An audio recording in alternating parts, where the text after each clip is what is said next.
आज हम आपको ये इंडक्शन रिपेयरिंग करके दिखाएंगे। ये इंडक्शन नो पावर का कंडीशन में है, यानी नो डिस्प्ले में है। तो अब इसमें हम पावर देते हैं। तो जब भी नो डिस्प्ले का कंडीशन रहे तो आप सीरीज में ही लगा करके उसे रिपेयरिंग कीजिए। तो हमने इसमें सीरीज में डाल दिया है। और देखिए इसमें पावर सप्लाई आपको दिखाते हैं कहाँ कहाँ पे क्या बन रहा है। तो ऐसा कंडीशन में आपको पास इंडक्शन आया तो देखिए ऐसा कंडीशन शॉर्ट होने की वजह से होता है, फ्यूज कट जाता है तो भी आपका नो पावर में चला जाएगा। और या तो फिर कभी कभी क्या होता है, ये सेक्शन ओके होता है और आपका फॉल्ट जो है एसएमपीएस सेक्शन में होता है, उसके कारण आपका 10 वोल्ट 18 वोल्ट 5 वोल्ट नहीं बन पाता है। इसी कारण से भी नो पावर की कंडीशन में चला जाएगा, कुछ भी हो सकता है। तो एक बार हम सप्लाई को देख लेते हैं क्या बन रहा है या फिर नहीं बन रहा है। तो यहाँ पे 220 वोल्ट बनना चाहिए, जो कि एसी होगा, जो हमने इनपुट दिया है।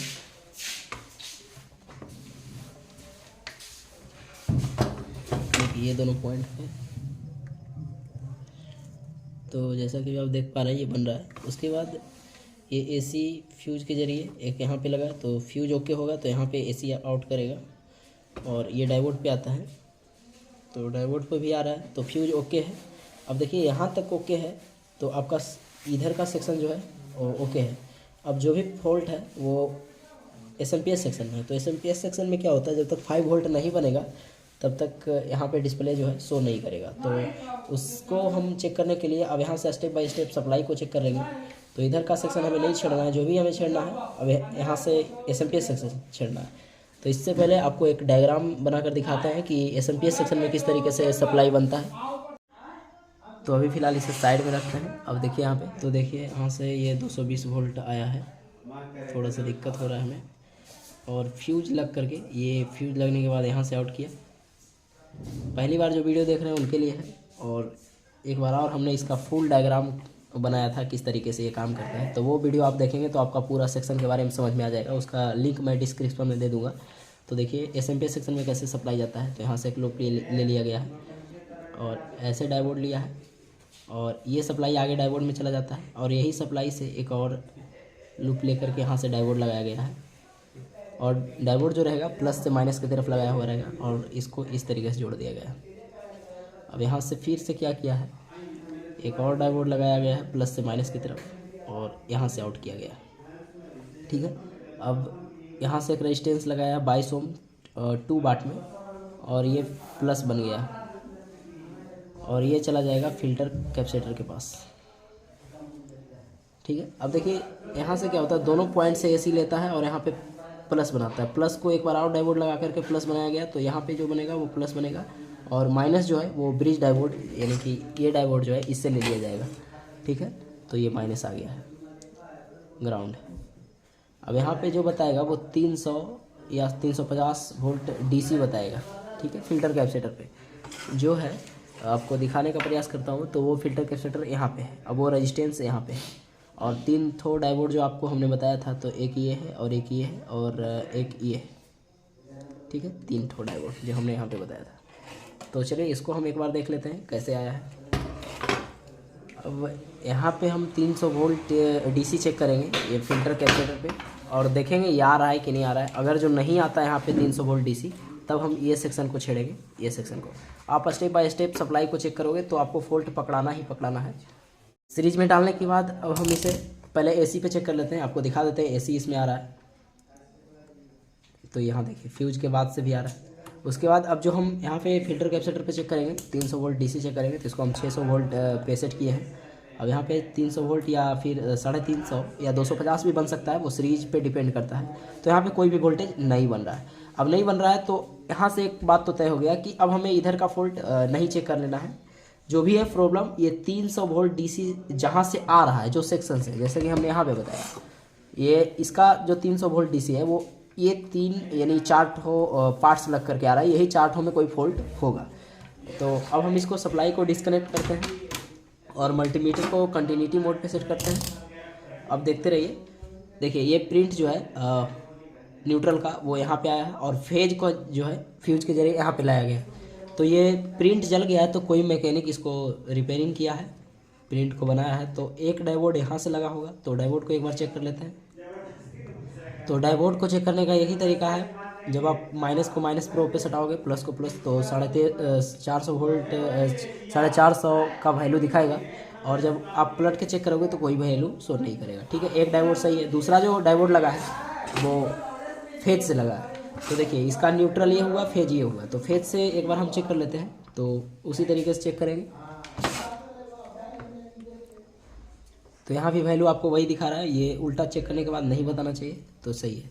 उसके बाद यदि हम यहाँ पे आपको दिखाएं तो 2 डायोड लगने के बाद तीसरा डायोड जो है वो डायोड के पॉइंट में ही लगना चाहिए। ये दोनों डायोड न्यूट्रल फेज से लगा हुआ है, अगला डायोड जो है वही दोनों को एक कर करके अगला लगाया गया है। लेकिन यहाँ पे जो है, यहाँ पे देखिए क्या किया, यानी हमने बताया कि एक न्यूट्रल और एक फेज दोनों से एक एक डायोड लगाया गया दोनों से।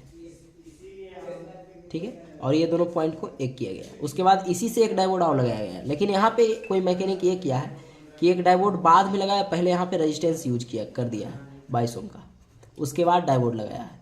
तो ये गलत नहीं है, ये भी सही है। ये डायोड को आप पहले लगाओ, रेजिस्टेंस बाद में लगाओ, रेजिस्टेंस पहले लगाओ, डायोड को बाद में लगाओ, तो वो भी तरीका सही है।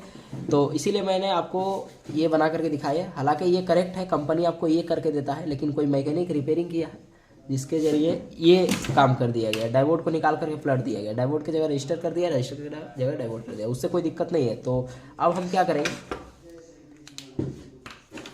यहाँ से जो आपका दोनों डायोड है उसको हमने चेक किया, एक यहाँ से और एक यहाँ से। उसके बाद अगला जो है लगा हुआ रेजिस्टेंस है। रेजिस्टेंस कहे तो यहाँ से देखिए, ये 2 डायोड के बाद एक रेजिस्टेंस है। तो रेजिस्टेंस को एक बार देख लेते हैं, तो इसको हम बाद में सही कर देंगे। यहाँ से एक रेजिस्टेंस लगाया गया, तो रेजिस्टेंस कटा हुआ है। रेजिस्टेंस बीप साउंड का वॉइस सुनाई देगा। रेजिस्टेंस को चेक करोगे तो ये लो वैल्यू का रेजिस्टेंस है, तो कटा हुआ है।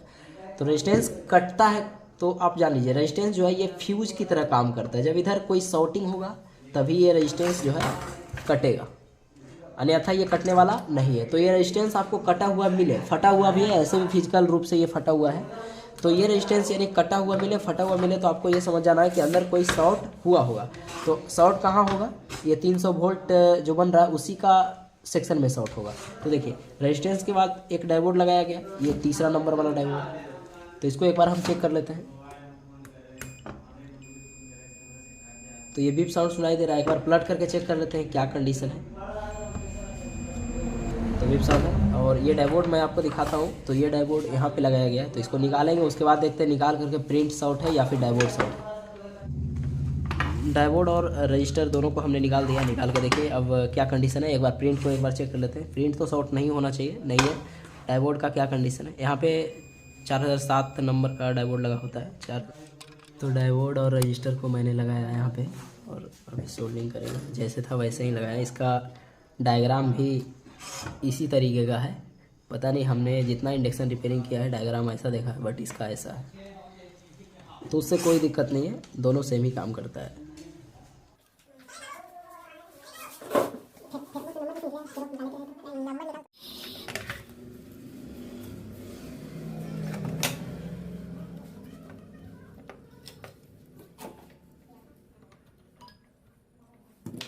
यहाँ पे हमने प्लस यानी न्यूट्रल और फेज दोनों में VDR लगाया। VDR का काम ये होता है कि न्यूट्रल और फेज को लेकर के पास कर देना, SMPS सेक्शन, और इधर भी जुड़ा हुआ है।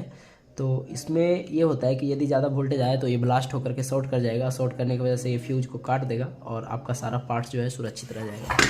अब देखिए इसमें सभी चीज़ लगाने के बाद अब इसका रिजल्ट क्या है, 300 वोल्ट बनता है या फिर नहीं बनता है। तो देखिए बीप साउंड यदि आपको इंडक्शन में आ जाता है तो इसका मतलब ये है कि 100% सोल्यूशन हो गया है और इसमें कोई भी फॉल्ट बचा नहीं है। फिर भी मैं आपको दिखा देता हूँ कि बना है या फिर नहीं बना है। तो यहाँ पे हमने बताया था कि 300 वोल्ट बनना चाहिए, तो देखिए बन गया है, 320 वोल्ट बना है। उसके बाद एक प्रोब आपको ग्राउंड पे रखना है। तो ये हमारा ग्राउंड है जो कि ये डायोड से यहाँ से आ रहा है। तो एक प्रोब ग्राउंड पे रखने के बाद अब इसको हम सप्लाई को चेक करेंगे क्या क्या वोल्टेज बन रहा है। और यहाँ पे ट्रांसफार्मर यूज किया गया है और ट्रांसफार्मर से जो है 3 लूप से आउट किया गया है, जिसमें सेकेंडरी बाइंडिंग में फर्स्ट, सेकेंड और थर्ड लूप है और फर्स्ट बाइंडिंग में 2 लूप है। तो यहाँ जो ये 2 लूप पे सप्लाई आएगा वो प्लस डायरेक्ट जाएगा और यहाँ दूसरा लूप पे जो सप्लाई जाएगा वो ये IC के थ्रू जाएगा और ये दोनों पे फ्लैक्चुएट करेगा। मैंने इसको डिटेल से डायग्राम में बताया है पिछले वीडियो में, तो उसका लिंक मैं दूंगा डिस्क्रिप्शन में, तो उसको आप देख लीजिएगा। बाकी सेकेंडरी लूप से यहाँ पे 3 लूप से आउट किया है, जिसमें एक कॉमन है यानी माइनस चला गया। बाकी 2 लूप से क्या क्या आउट करता है वो देखिए। तो एक हम ग्राउंड कर देते हैं और यहाँ से एक डायोड लगा है, तो यहाँ क्या आउट कर रहा है 21 वोल्ट जो फैन के लिए होगा। उसके बाद दूसरा लूप से जो आउट कर रहा है वो भी एक डायोड लगेगा। यहाँ पे दूसरा लूप है तो उसमें भी एक डायोड लगेगा जो कि यहाँ लगा है।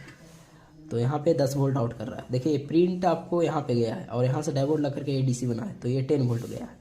अब ये जो 18 वोल्ट यानी 20 वोल्ट है वो जाएगा फैन के जैक पे। तो इसको हम यदि ट्रेस करते हैं तो ये फैन पे ही जाएगा।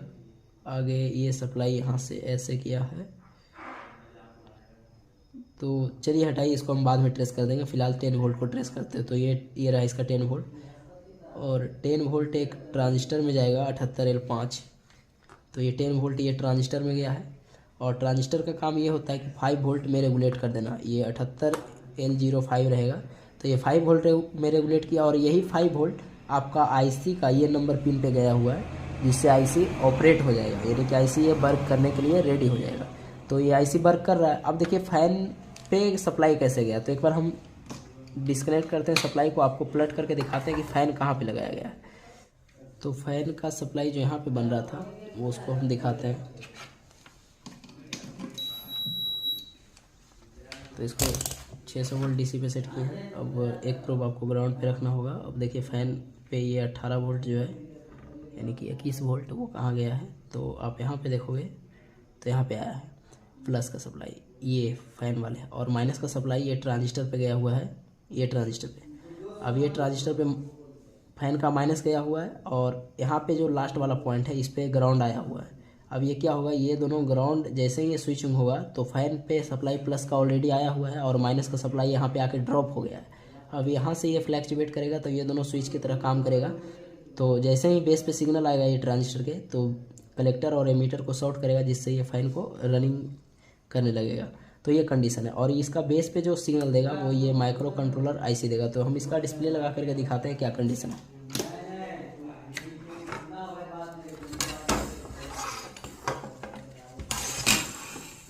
तो ये है इसका डिस्प्ले, आप एक बार देख लीजिए। ये है भाई, ये चालू हो रहा है, देखिए।